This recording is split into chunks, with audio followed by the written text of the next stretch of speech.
नमस्कार दोस्तों, आज के इस वीडियो में मैं आपको बताने वाला हूं एक्सरसाइज इस इंस्ट्रूमेंट के हेल्प से। खास तौर पर अगर हम बात करें एक पैरालिसिस यानी लकवे के मरीज की, तो उनके हाथों में, खास तौर पर हथेलियों में इम्प्रूवमेंट आने में बहुत समय लग जाता है और साथ ही साथ उन्हें समझ नहीं आता वो किस तरह की एक्सरसाइजेस करें जिसकी वजह से उनके हाथ में इम्प्रूवमेंट लाई जा सके। फिर चाहे वो उंगलियों की बात हो या पूरे हाथ की बात हो, अगर आपको हाथ के अंदर इम्प्रूवमेंट लानी है, मूवमेंट लानी है, तो उसके लिए एक्सरसाइज बहुत ज़रूरी है। साथ ही साथ डाइट बहुत ज़रूरी है, लेकिन इन सबसे ज़्यादा ज़रूरी है एक सही ट्रीटमेंट, क्योंकि वो ट्रीटमेंट आपके ब्रेन में जो न्यूरोप्लास्टिसिटी चल रही थी, जिसकी वजह से एक पेशेंट के अंदर इम्प्रूवमेंट देखने को मिलता है, उसको बूस्ट करती है। इसके बारे में अगर आपको नहीं पता, मेरे चैनल पर विजिट करके देख सकते हैं। मैंने बहुत सारी वीडियोस डिटेल से बनाई हुई हैं कि न्यूरोप्लास्टिसिटी क्या है, कैसे उससे पेशेंट के अंदर इम्प्रूवमेंट आती है और क्यों ये ज़रूरी है। और एक चीज़ और कि जो भी आप मेडिसिन ले रहे हैं उसको एक बार गूगल कीजिए, क्या वो न्यूरोप्लास्टिसिटी में हेल्प कर रही है। अगर नहीं तो एक चीज़ समझ लीजिएगा कि आप अपने पेशेंट को, हो सकता है शुगर की दवाई दे रहे हों, बीपी की दवाई दे रहे हों, आप उन्हें वाइटामिन्स वगैरह दे रहे हों, लेकिन न्यूरोप्लास्टिसिटी की दवा आप जब तक नहीं देंगे तो उनके अंदर जो इम्प्रूवमेंट पहले 5 महीनों में हुई थी वो आपको बहुत स्लो होती हुई दिखाई देगी और इम्प्रूवमेंट लाना बहुत मुश्किल हो जाएगा।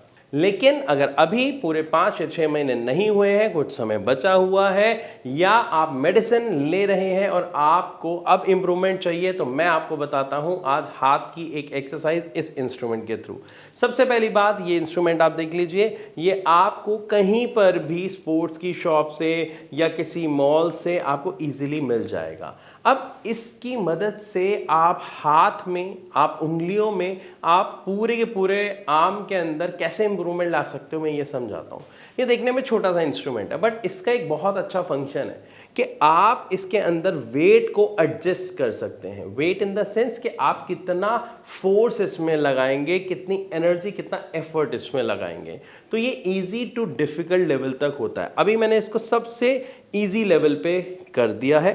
अब इजी लेवल पे करने के बाद क्या होता है, बहुत सारे लोग इसमें गलती करते हैं, वो इसको ऐसे यूज करते हैं, लेकिन आपको इसे ऐसे यूज नहीं करना है, आपको इसे ऐसे यूज करना है, क्योंकि ये यहां पे देखिए, इसके अकॉर्डिंग ये शेप बिल्कुल अच्छे से एडजस्ट हो जाती है। और साथ ही साथ जो पैरालिसिस का पेशेंट है उसकी दिक्कत कहाँ है, उंगलियों में, क्योंकि बहुत सारे पेशेंट के साथ एक दिक्कत आती है कि उनकी उंगलियां ऐसे बंद रहती हैं, उंगलियां खुलती नहीं हैं, उंगलियों में बहुत दिक्कत होती है।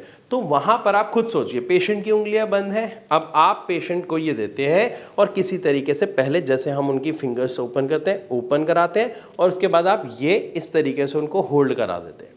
अब क्या होगा, पेशेंट की उंगलियां तो अपने आप बंद हो रही है ना, तो जब वो अपने आप बंद होती है तो वो ऐसे टच हो जाएगा, देखिए, और इसके अंदर जो स्प्रिंग लगी है उसकी वजह से, इसकी वजह से फोर्स लगेगी बाहर की तरफ। तो जैसे ही वो छोड़ेंगे या उनका हल्का सा हाथ होगा तो उंगलियां वापस, यानी फिंगर्स वापस ओपन रहेंगी, जिसकी वजह से क्या होगा, वो दोबारा प्रेशर डालेंगे और फिर रिलीज करेंगे, और उनकी जो फिंगर्स हैं उसकी प्रैक्टिस यानी उसकी एक्सरसाइज होनी शुरू हो जाएगी। अब यहाँ पर आपने पहले, दूसरे, तीसरे दिन, इवन फर्स्ट वीक तक इसको बिल्कुल इजी लेवल पर रखना है।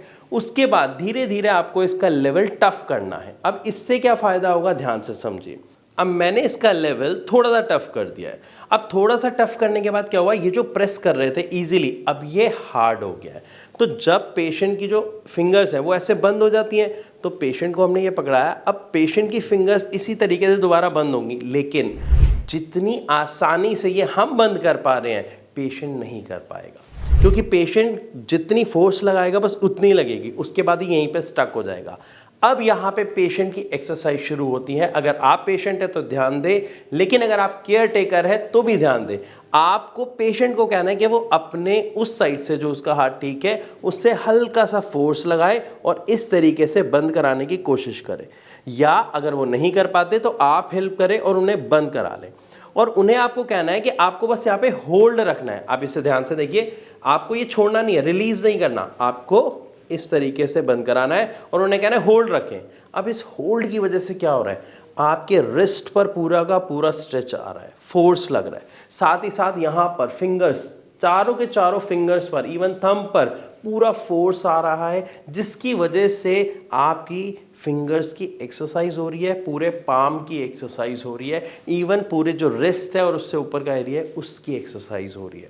जब आप अपने पेशेंट को डेली बेसिस पे इवन एक दिन में 2-2, 3-3 बार भी आप ये एक्सरसाइज करा सकते हैं, इससे आपको क्या रिजल्ट मिलेगा कि जो उनके हाथ की मूवमेंट थी जो वो नहीं कर पा रहे थे, उसके अंदर आप उनके अंदर इंप्रूवमेंट देखेंगे कि वो धीरे धीरे आना शुरू हो जाएगी। लेकिन ध्यान रहे, इस एक्सरसाइज के बाद क्या करना है। आपने एक्सरसाइज कराई, उसके बाद आपको क्या करना है, उनके हाथ की इस तरफ से और इस तरफ से मालिश करनी है।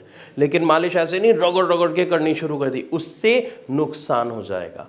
आपको कोई भी ऑयल ले लेना है, उसको हल्का सा गुनगुना करना है या नॉर्मल टेम्परेचर पे भी आप ले सकते हैं, उसको लगाना है और हल्के हाथ से ऊपर की तरफ ऐसे अपोजिट डायरेक्शन में आपको मालिश करनी है। सेम आपको इस तरफ से करनी है, क्योंकि एक्सरसाइज करने के बाद जो हमारी मसल्स स्ट्रेच हुई हैं, मालिश से उनको हीट मिलेगी और उस हीट से वो मसल्स रिलैक्स होंगी और उसके बाद रीबिल्ड होंगी, जिसकी वजह से हाथ में दोबारा जान आने के चांसेस काफ़ी ज़्यादा हो जाते हैं। तो मैं आशा करता हूँ इस वीडियो के माध्यम से आपको अच्छे से समझ आया होगा कि किस तरीके से एक लकवे के पेशेंट के हाथ में जान लाई जा सकती है, किस तरीके से उसके अंदर इंप्रूवमेंट लाई जा सकती है एक छोटे से इंस्ट्रूमेंट से। वीडियो अच्छी लगी हो तो इसे लाइक ज़रूर करें। ऐसी और वीडियोस के लिए हमारे चैनल को सब्सक्राइब करना बिल्कुल ना भूलें। मिलूंगा आपसे अपनी अगली वीडियो में, तब तक के लिए नमस्कार।